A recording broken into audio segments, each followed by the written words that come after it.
السلام علیکم ناظرین، آپ دیکھ رہے ہیں دارالوحی انسٹیٹیوٹ۔ میں ہوں محمد اویس، مرصد کا رقبہ محمدی صاحب موجود ہیں۔ جیسا کہ ناظرین ابھی سردیوں کا موسم ہے، اس کے اندر آپ خواب کے اندر دیکھتے ہیں ساگ سرسوں کا یا سرسوں دیکھتے ہیں، تو اس کی کیا تعبیر ہو سکتی ہے؟ آج ہم شخص سے پوچھیں گے۔ السلام وعلیکم السلام ورحمۃ اللہ وبرکاتہ۔ الحمدللہ وحدہ والصلاۃ والسلام علی من لا نبی بعد، اما بعد فاعوذ باللہ من الشیطان الرجیم، بسم اللہ الرحمن الرحیم۔ اویس صاحب، خواب کے اندر انسان سرسوں یا سرسوں کا ساگ یا بنا ہوا اس کا بہترین اس کی ڈش جو اس کا کھانا ہوتا ہے تو اس کو دیکھے تو یہ صحت اور شفا کی طرف اشارہ ہوتا ہے اس کے اندر۔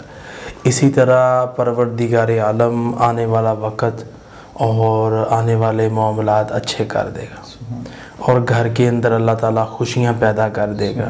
گھر کے اندر اللہ تبارک و تعالیٰ ہر طرف لڑائی جھگڑے ایسی چیزیں ختم کر کے سکون اور خوشیاں عطا کرے گا، جس کو اس طرح کا خواب موسم کے اندر آتا ہے۔ جس طرح موسم سرما اب چل رہا ہے، اب یہ ساگ دیکھا ہے خواب کے اندر، تو اس طرح ہاں ایک وہ لیڈیز جو یعنی دن کے وقت وہ ساگ بناتی رہی ہے، کاٹتی رہی ہے، سب کچھ کرتی رہی ہے، اب اس کو خواب آیا ہے تو خیال بھی ہو سکتا ہے، لیکن عموماً ان دنوں کے اندر خواب اچھا ہی آئے گا جو اگر موسم کے مطابق آ رہا ہے۔ جس طرح ساگ ہے یا سرسوں ہے، اس وقت یہ الحمدللہ جوبن پر ہے، اور اگر اس کو ہم خواب کے اندر دیکھتے ہیں تو طاقت اور صحت اور شفا کی طرف، اللہ کی رحمت کی طرف بھی اشارہ جاتا ہے۔ اسی طرح ساگ کا دیکھنا خاندانوں کے اندر خوشیاں پیدا ہونا، خاندانوں کے اندر صلہ رحمی پیدا ہونا اور معاملات بہتر ہونے کی طرف بھی اشارہ ہے۔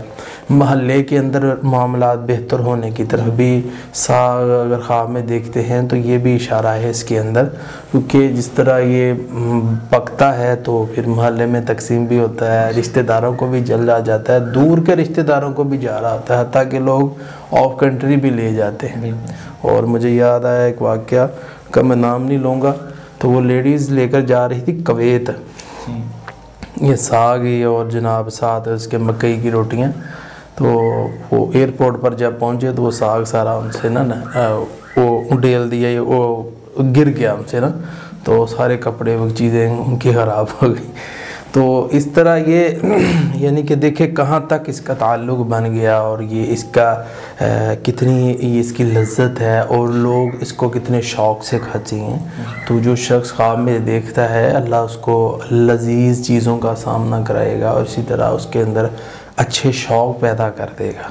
تو یہ اس کی طرف جی ناظرین، اگلے پروگرام میں پھر حاضر ہوں گے۔ اللہ حافظ۔ قد صدقت الرؤيا إنا كذلك نجزي